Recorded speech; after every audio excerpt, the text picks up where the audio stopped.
Hello everyone.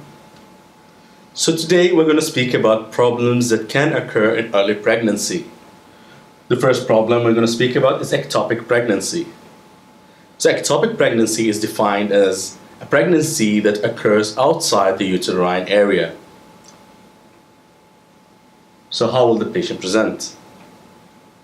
The common presentation of ectopic pregnancy is unilateral pain. So any female patient presenting to you with unilateral pain, beta HCG, beta HCG, beta HCG. Another thing they can present with is bleeding. Either it could be mild bleed or profuse bleeding, or there might be no bleed at all, depending on how severe the case is. On speculum examination, the cervix is closed. The size of the uterus will be smaller than the gestational age, so you ask for the LMP, or the last menstrual period, and compare it to what you find in your examination. On ultrasound, you will find a mass and free fluid. So how to manage this patient? If the patient is stable, we go for medical therapy and offer elective surgery. If the patient is unstable, however, you need to stabilize them with IV fluids, dopamine. Once they are stable, take them for emergency surgery. Another issue that can happen during early pregnancy is miscarriage. And miscarriage is defined as termination of pregnancy before the 20th week of gestation, or the fetus size is less than 500 grams. Miscarriages are of many types. The first type we'll speak about is threatened miscarriage. So on threatened miscarriage, there might be mild abdominal cramps. There'll be either spotting or mild bleeding. However, on speculum examination, the cervix is closed. The size of the uterus will be equal to the gestational age. On ultrasound examination, you will find the products of conception viable.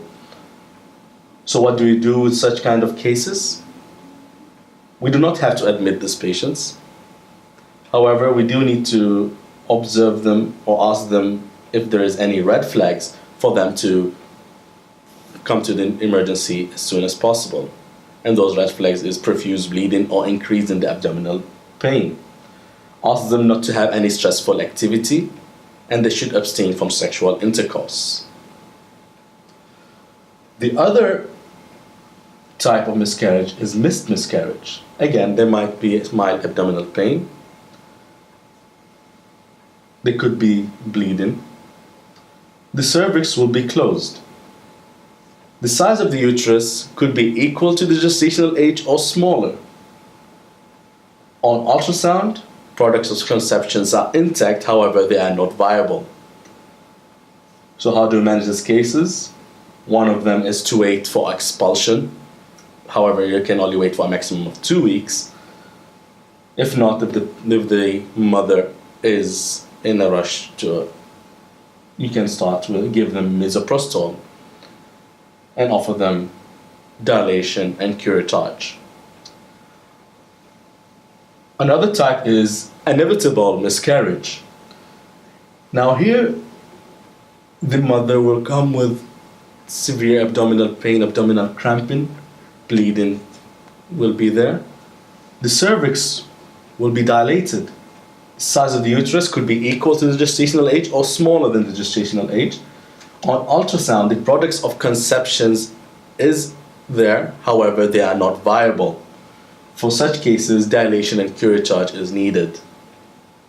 In incomplete miscarriage, there will be mild pain and they could be and they will be bleeding.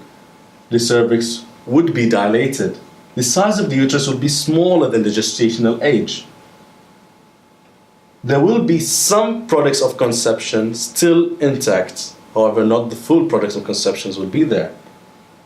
Again, we can manage them with dilation and curettage. Complete miscarriage, so there'd be a bit of pain, a little bleeding, however, the cervix would be closed. The size of the uterus could be smaller than the gestational age or could be normal. And there will be no products of conception. So This is very similar to the presentation of ectopic. So for these cases, again, pregnancy test beta HCG is needed. Once you do that, you can just follow them up in your clinic. Thank you very much.